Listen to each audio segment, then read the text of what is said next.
Good evening, everybody. Welcome. This is Dr. Rao. Very nice weekend. So, I was thinking of what is the highest form of thinking in human beings.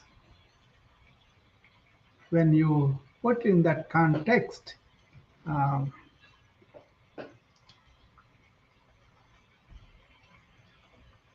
there is scientific inquiry, there is inquiry into technological stuff, inquiry into our social relations, social formations, and sciences, and all that.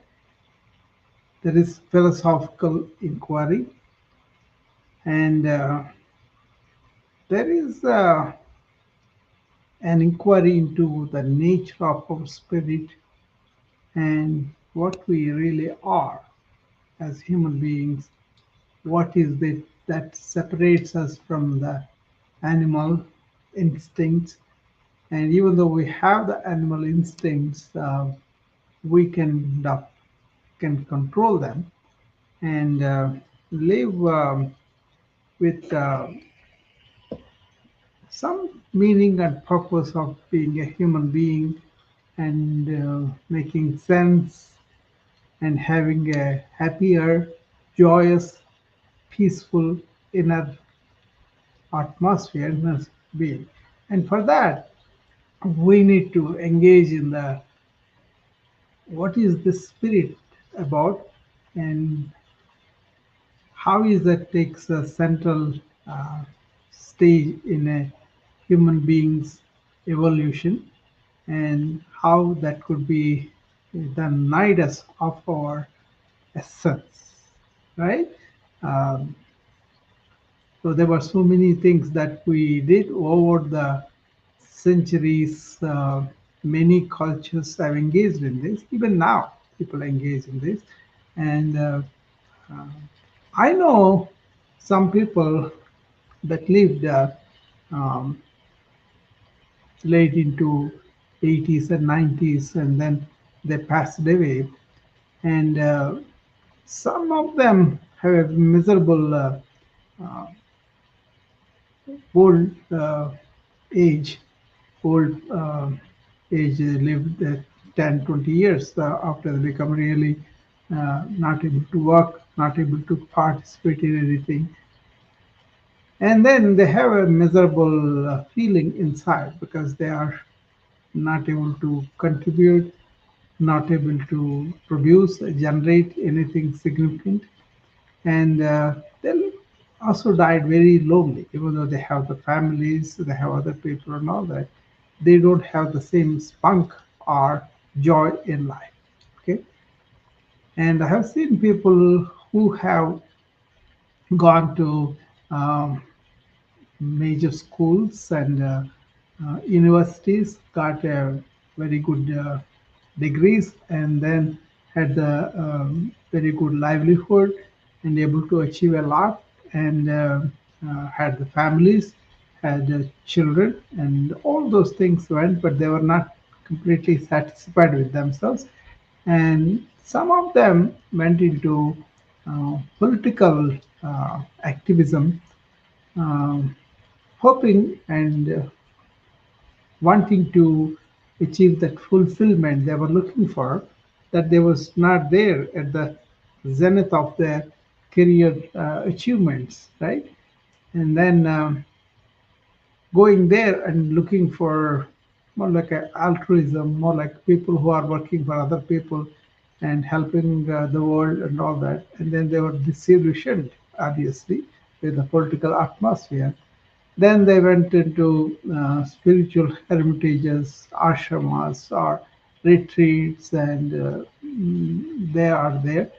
And then there are a lot of Americans I saw. They wanted a retirement that is full of pleasure, all the time enjoying, and they go from one place to other place.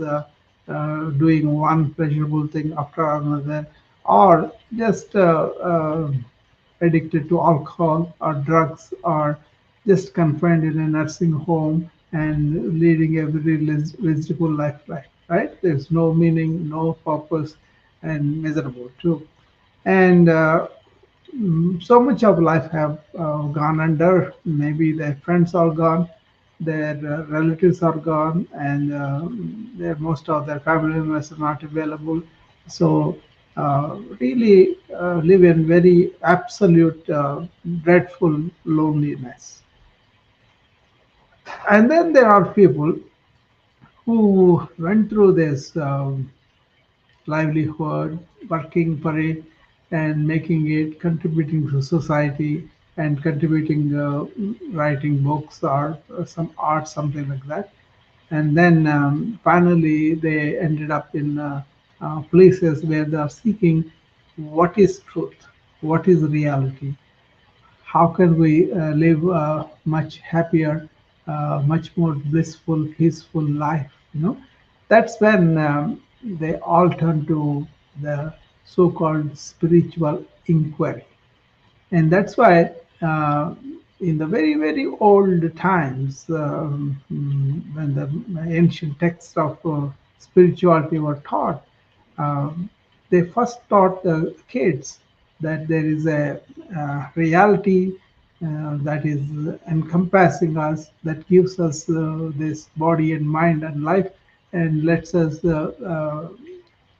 come out of it, experience it, and then go back to it. And having recognition of that, having noticed that all through the life is the fulfillment people can get.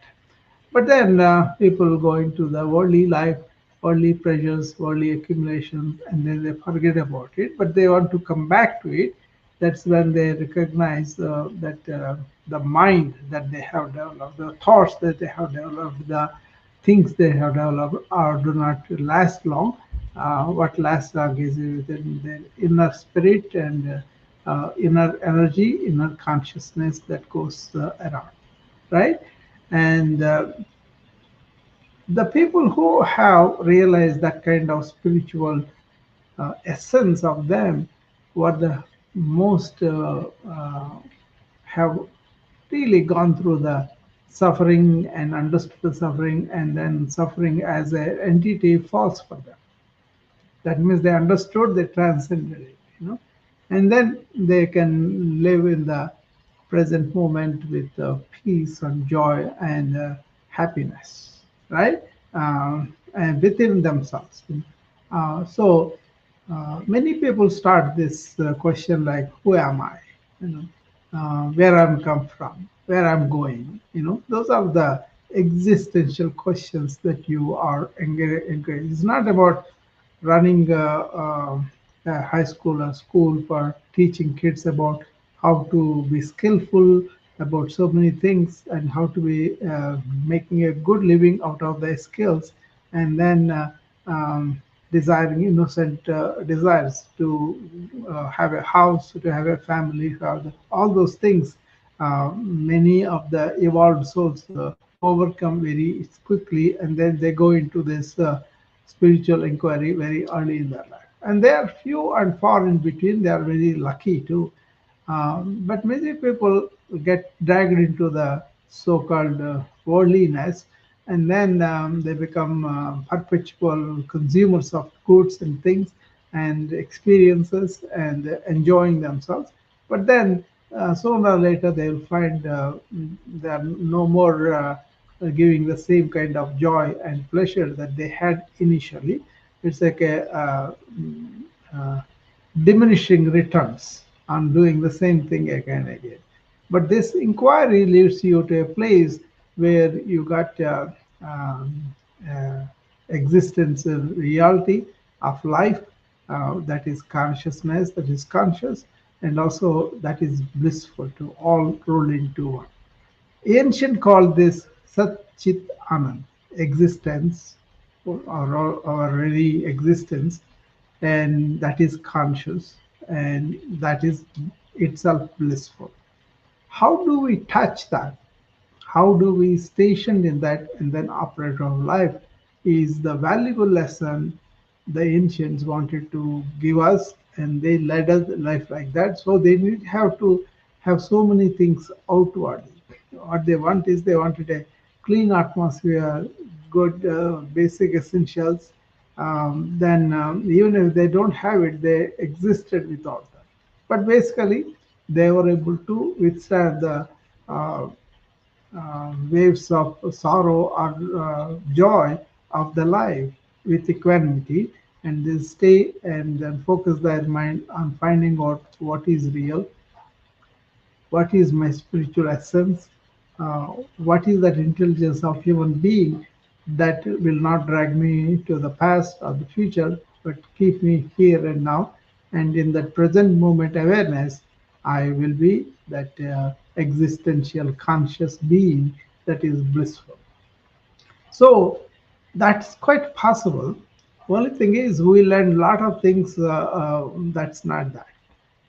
To unwind all that is the challenge for the modern man. You know, we just want to accumulate a lot of data, a lot of information about ourselves, and then we want to identify with that.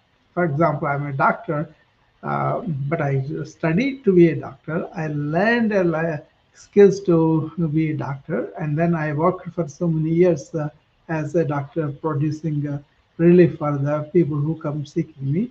But then I discovered there's so much more than just being a modern doctor. There's so much more about healing, about really keeping our mind quiet and calm and peaceful.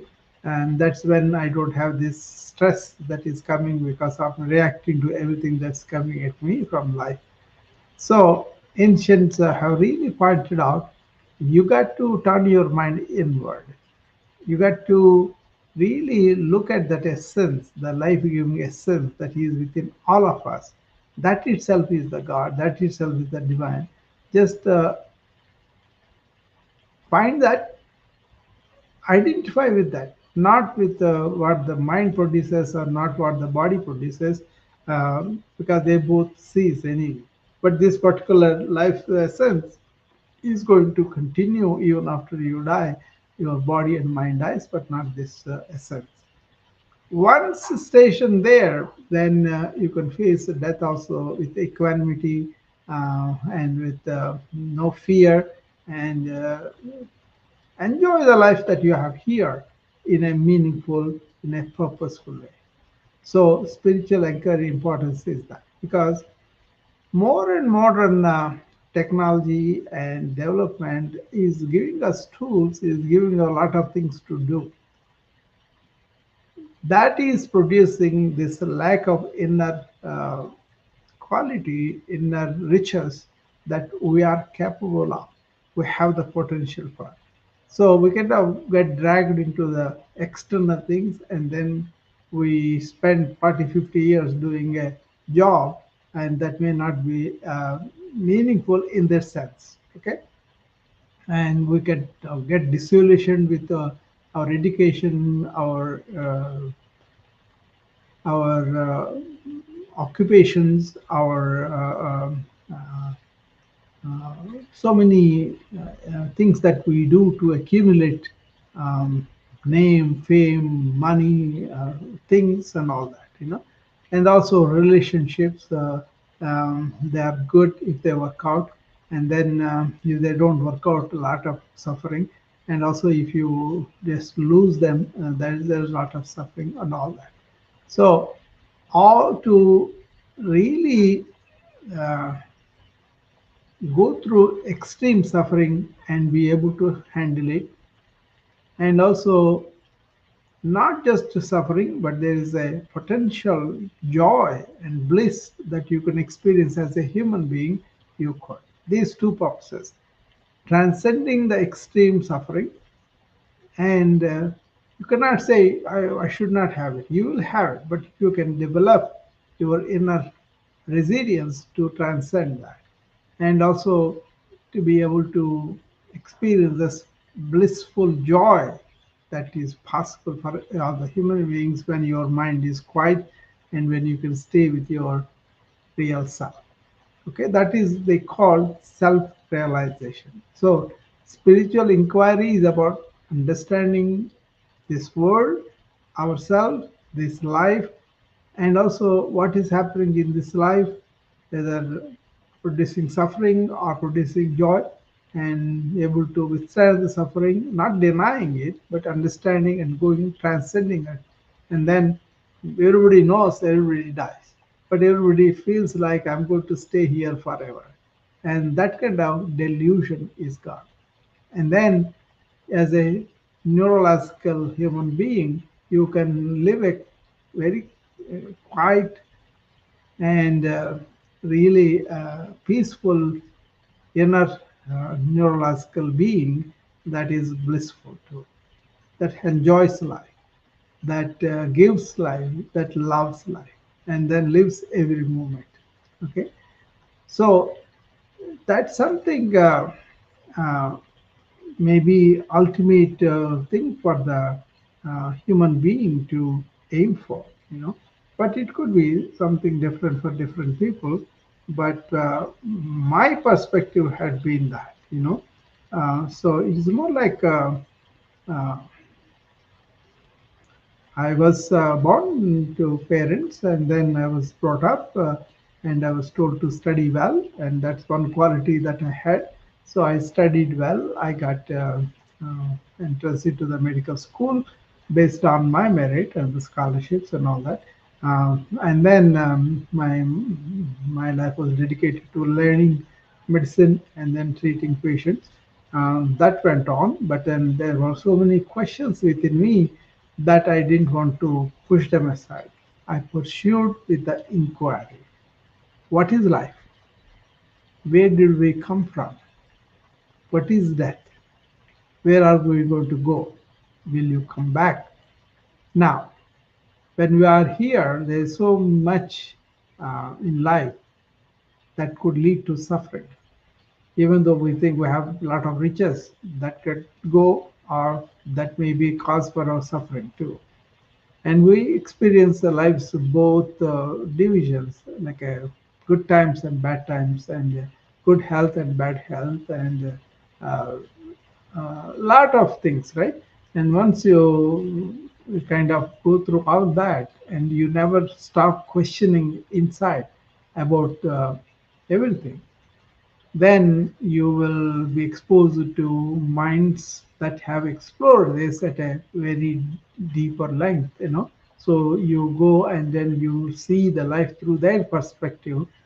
That's what I did with a lot of ancient saints and sages and scientists of modern times too. Then you are more knowledgeable, but you want to get the wisdom that comes from the insights of that knowledge, and not just having the wisdom but living it.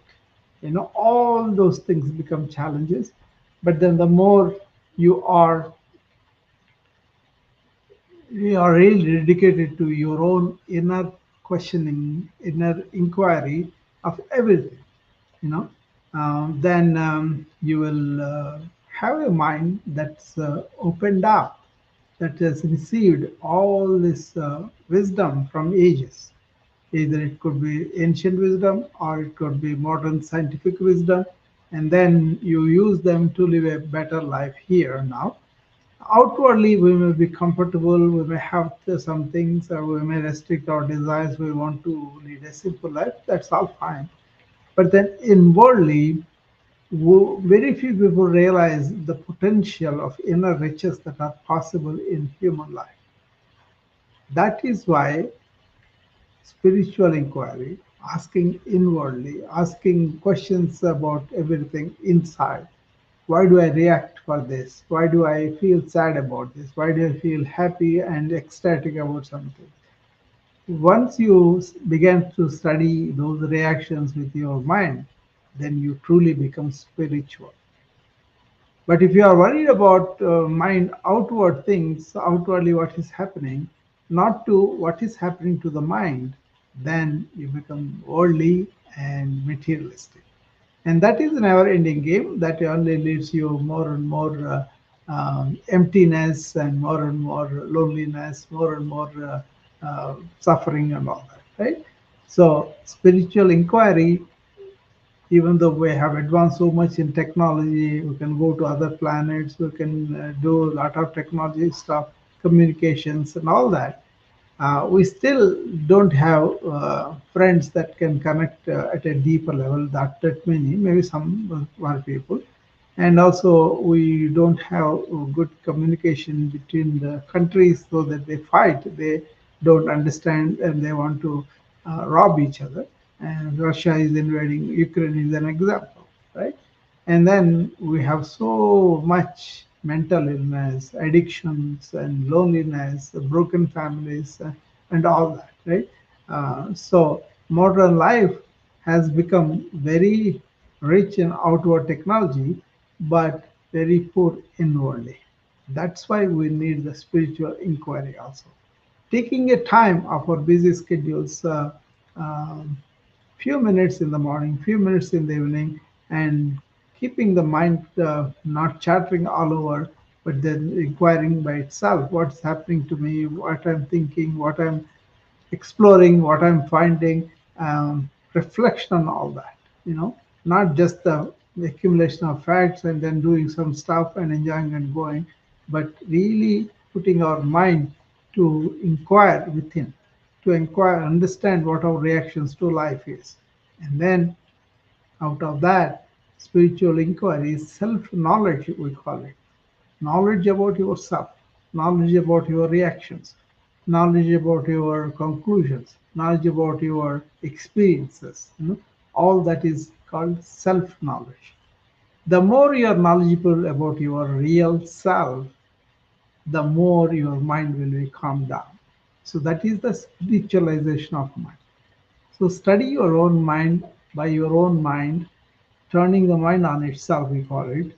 There is a one branch of yoga for that is called Raja Yoga. That starts with living a ethical, moral life. There are 10 principles for that. And then keeping your body healthy and keeping your breath and energy in unison. That's why you are energetic and your uh, mind is really worked on. But before mind, you work on your senses and withdraw them from outwardly. And then that's the reason why they used to go into caves and all that. But you don't have to go to the caves now. You can understand this and operate from that intelligence.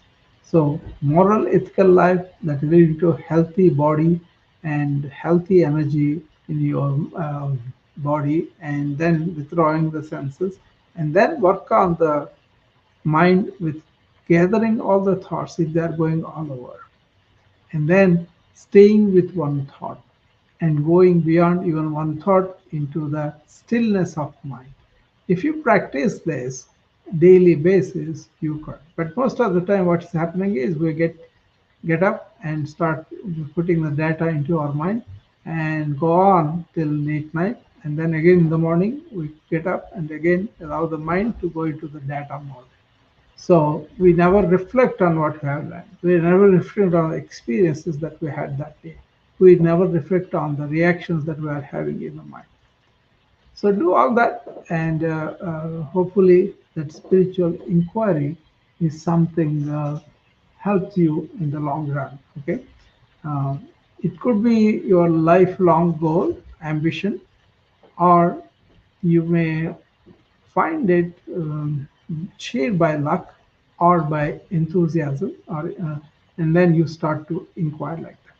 Okay, so that's my brief talk I wanted to tell you today, because that is something in this information age people are not doing it, and they are giving more and more accumulation of the data into the mind, and also not knowing how to rest the mind, how to revive the mind, how to really go beyond the mind even into your own spiritual self.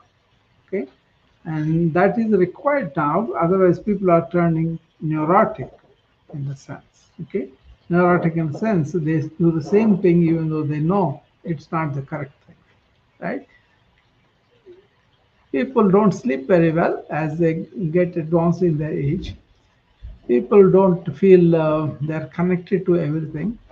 People don't feel um, they're not lonely, they are lonely. And people don't feel joyous anymore because they lost purpose and meaning in their life. And very few things give them joy and purpose. The more advanced you are, the more you are depressed because you lost your kids and everybody, or you are not seeing them as much as you want, and you have no purpose or meaning that you could contribute to the society. And that's why many people, even though they know a lot of stuff, they cannot be valuing themselves as valuable, right?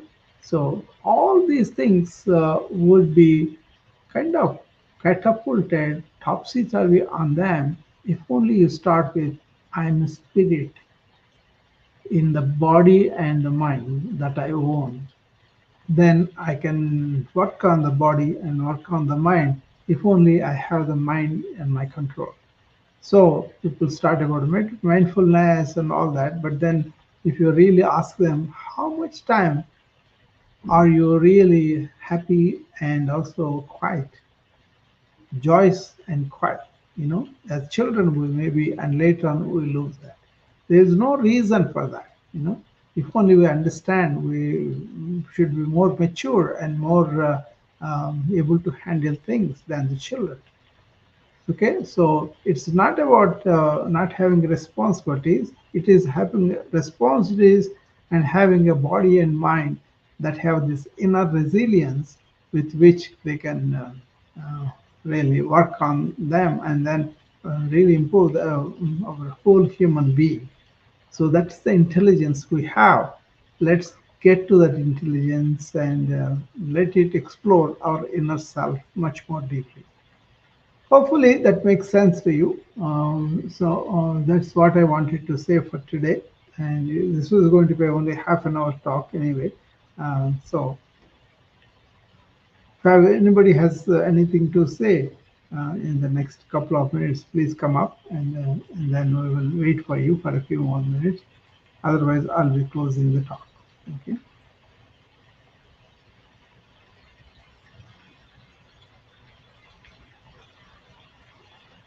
As I was announcing, there is a um,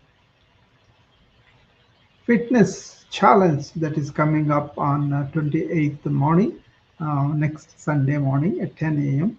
and where we will show you a glimpse of what is happening in our wellness club, where I prepare people to gain this inner resilience by breathing, doing yoga asanas and challenging the body and challenging the mind to be here and now throughout the session, and also understanding how to not to react impulsively but to be responding to the challenges of life with equanimity, and also will show you how to employ this progressive relaxation of the body and mind every day so that your body itself heals by itself with a natural healing process that are inculcated during the deep sleep. And also I will give you one way of meditation also so that you can keep the mind quiet and calm, and you can use the mind when you are doing something, but then after that you don't want to let the mind go wandering or chattering or really not having any direction about anything. Okay, so that's the spiritualization of mind by making it more compassionate, kind, and considerate, which is going to be giving and sharing and loving human being. With that, I will talk to you again. Thank you very much. Bye bye.